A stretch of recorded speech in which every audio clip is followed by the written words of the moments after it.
আসসালামু আলাইকুম। দেশ বিদেশ টিভি থেকে হুসেন বলছি। আমার চ্যানেলে সবাইকে স্বাগত।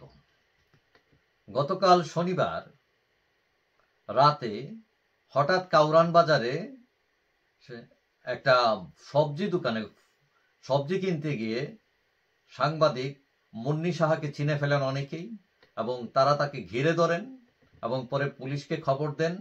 পুলিশ এসে তাকে নিয়ে যায় প্রথম থানায়, পরে ডিবি কার্যালয়, এবং সবাই ভাবছিলেন যে তাকে গ্রেফতার করা হবে, তার নামে কয়েকটা মামলা আছে।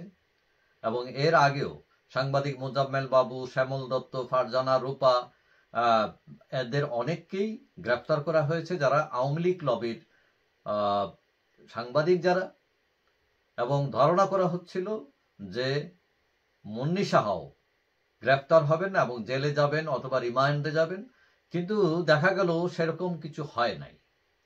তাকে কয়েক ঘন্টার ব্যবধানে ছেড়ে দেওয়া হলো, এবং পুলিশের পক্ষ থেকে যেটা বলা হলো যে অসুস্থতা, তার যে প্যানিক অ্যাটাক হওয়ার একটা লক্ষণ দেখা দিয়েছিল, যার ফলে তাকে ছেড়ে দেওয়া হয় পরিবারের জিম্মায়। এখন কেউ কেউ এটাকে বিশ্বাস করছেন, কেউ কেউ আবার বিশ্বাস করতে পারছেন না। কেউ কেউ মনে করছেন এখানে সরকারের অন্য হিসাব রয়েছে। আপনারা জানেন যে সংখ্যালঘু সম্প্রদায়ের একটা আন্দোলন, সেখানে গ্রেফতার করা হয়েছে চিন্ময়কে, এবং একজন আইনজীবী হত্যা হয়েছেন সেটার রেশ থেকে, এবং বেশ উত্তপ্ত পরিস্থিতি। এদিকে ভারতও চোখ রাঙাচ্ছে।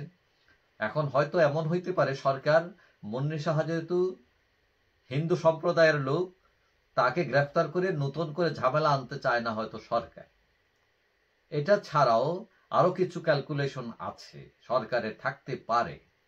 যেমন আমরা দেখছি যে সাবের হোসেন চৌধুরী, তাকেও আটক করা হয়েছে, কিন্তু 24 ঘন্টার মধ্যে তাকে ছেড়ে দেওয়া হয়েছে।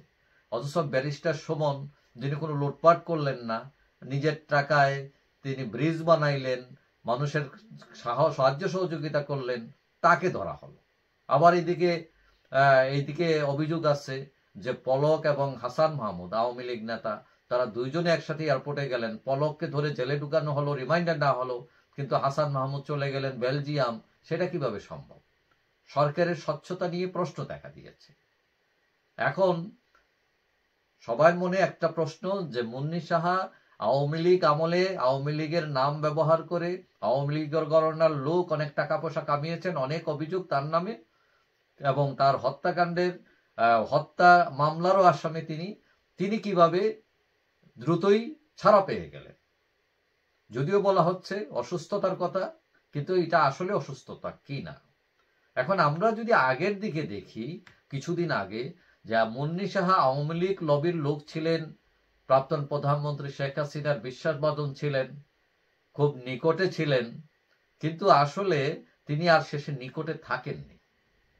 যতটুকু জানা যায়, শোনা যায় যে শেখ হাসিনা যখন জাতিসংঘের মিটিংয়ে গেছিলেন, সেখানে হঠাৎ করে মুন্নিসাকে ডাকেন তিনি, এবং মুন্নিসা দৌড় দিয়ে যখন তার সাথে দেখা করতে যান, তখন নিরাপত্তা তল্লাশিতে তার কাছে একটা রেকর্ডিং ডিভাইস পাওয়া যায়, এবং সেটা ডিভাইসটা অন করা ছিল। এবং সেটা যখন শেখ হাসিনার কাছে সেই সংবাদ যায়, তখন থেকেই তিনি শেখ হাসিনার ওই রুদ্র চোখে পড়েন যে ডিভাইস নিয়ে কেন তিনি ঢুকলেন, এখানে কোনো নিশ্চয় তার খারাপ কোনো উদ্দেশ্য ছিল। কিন্তু তিনি যদিও বলছেন, যতটুকু আমরা শুনেছি তার নিকটজনদের কাছ থেকে, যে এই ডিভাইসটা আসলে অন করা ছিল আগেই, তিনি রিপোর্ট করছিলেন, কিন্তু সেটা যখন ডাক দিচ্ছেন ওইটা অফ করতে তিনি ভুলে গেছিলেন। এই ঘটনার পর থেকে মোটামুটি আওয়ামী লীগ থেকে লাইন ছাড়া ছিলেন তিনি। এদিকে এটিএন বাংলায়ও চাকরি করতেন তিনি, সেখানেও শোনা যায় যে সিওর সাথে তার বিভিন্ন ধরনের সমস্যা, মেয়ে গঠিত কিছু ব্যাপার ছিল, এবং এইগুলো প্রতিবাদ করায় বা বিভিন্ন কারণে যে অফিস পলিটিক্স থাকে, সেই অফিস পলিটিক্সে তার অবস্থা খারাপ হয়ে যায়, তার অবস্থান খারাপ হয়ে যায়, এবং তিনি স্বেচ্ছায় রিজাইন করে চলে আসেন। এরপরে তিনি 1 টাকার খবর নামে একটি অনলাইন পোর্টাল শুরু করেন, এবং এটার রেজিস্ট্রেশন আওয়ামী লীগ গভর্নমেন্ট দেয় নাই তাকে। তিনি দৌড়াদৌড়ি করেছেন, এবং পরবর্তীতে না পেয়ে শোনা যায় তিনি ইউকেতে একটা রেজিস্ট্রেশন করেন, কোম্পানি একটা বৈধতা তৈরি করেন। তো এখন কথা হচ্ছে যে তিনি আওয়ামী লীগের ছিলেন, কিন্তু পরবর্তীতে তিনি আর আওয়ামী লীগে থাকেননি বা থাকতে পারেননি, অথবা বাধ্য হয়ে তিনি আওয়ামী লীগ ত্যাগ করেছেন। সুতরাং সরকার হয়তো এটাও কাউন্ট করতে পারে যে সে ভূতপূর্ব আওয়ামী লীগ, পরবর্তীতে তার আওয়ামী লীগের সংযুক্ততা ছিল না বলে হয়তো তাকে একটু ছাড় দিতে পারে, অথবা সরকার ওই যে ওটাও বিবেচনায় আনতে পারে যে সংখ্যালঘু ইস্যু, ভারত, চিন্ময়, এইসব ইস্যু নিয়ে হয়তো পরিস্থিতি আরো উত্তপ্ত করতে চায়নি সরকার। তবে অনেকেই এখনো ক্ষেপে আছেন, বলছেন যে মুন্নি সাহা আওয়ামী লীগার, সে অনেক কোটি কোটি টাকা বানিয়েছে, এবং অনেক আওয়ামী লীগের যে অনেক ডিজিটাল প্রোগ্রাম ছিল যেগুলো অনেকগুলো, এবং এগুলো শোনা যায় যে মুন্নি সাহা এগুলো হ্যান্ডেল করতেন এবং প্রচুর টাকা বানিয়েছেন তিনি এইসব দিক থেকে। অনেক দুর্নীতির যদি ইয়া করা হয়, তদন্ত করা হয়, তিনি হয়তো ধরা খাবেন, এই ধরনের কথাবার্তা শোনা হচ্ছে। কিন্তু যাই হোক, এখন যদি অসুস্থতা হয়ে থাকে, দ্যাটস ফাইন, তিনি হয়তো ছাড়া পেতেই পারেন, অথবা সরকার তাকে কনসিডার করতে পারে, অথবা অন্য ইস্যু বিবেচনা করেও তাকে সরকার হয়তো ছাড় দিতে পারে, এটা সরকারের সিদ্ধান্ত।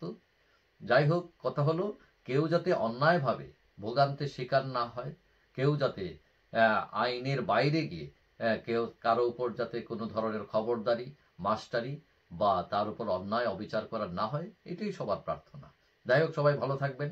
আশা করি দেখা হবে অন্য কোনো ভিডিওতে ইনশাআল্লাহ। আল্লাহ হাফেজ।